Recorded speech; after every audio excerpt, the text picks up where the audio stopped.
Magandang umaga sa lahat. The YouTube channel of the Fraternal Order of Eagles Limbas Law Corner is back once again to render public service for our countrymen in the field of law, specifically sharing our little knowledge about Philippine laws. Brought to you by the Limbas Marangal Eagles Club of the Eastern Rizal Region 2 sa pamamagitan ng inyong lingkod na isa ng mga abogado at isang guro ng batas sa maraming law schools sa ating bansa. The topic. Okay, nung isang araw, may nag-message sa akin. Kilala ko naman. Kasi sa isang lugar, public road ito, isang kalsada. Sinara yung kalsada. At hindi pinapadaan ang mga tao. Tao ang tinutukoy, hindi lang sasakyan. Tao. Sa kadahilanan na ang grupong yon, isang religious group, ay maggagawa o gumagawa ng isang religious ceremony.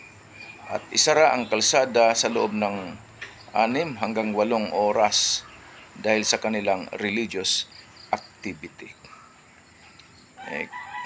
Kaya maraming nagtanong daw sa kanya kung ito'y legal daw. Sinabihan niyang hindi. Kaya nagtanong sa akin, sabi ko, yes.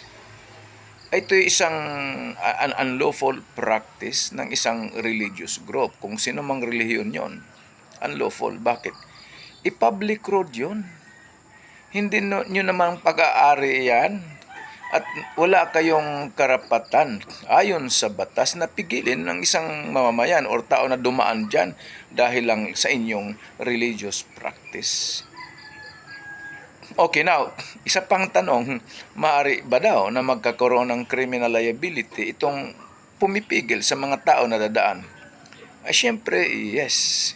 The possible crime under the revised penal code is of course grave coercion.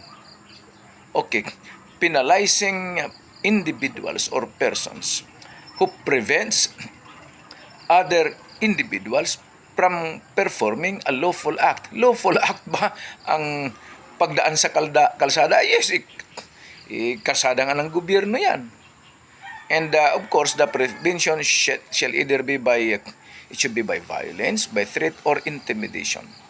Walang nakakapasok.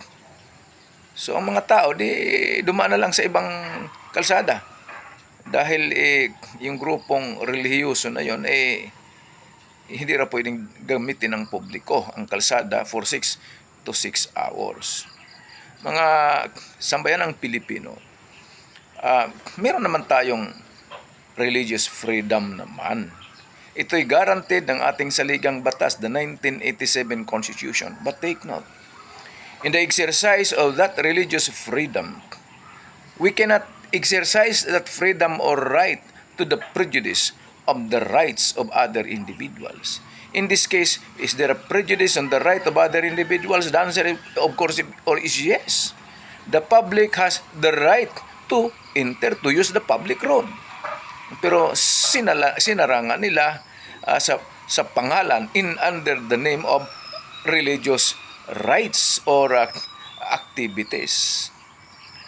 Okay, sana nakapaglingkod na naman itong aming club, ang Limbas Marangal Eagles Club of the Eastern Rizal Region 2 na matatagpuan siyempre sa lalawigan ng Rizal.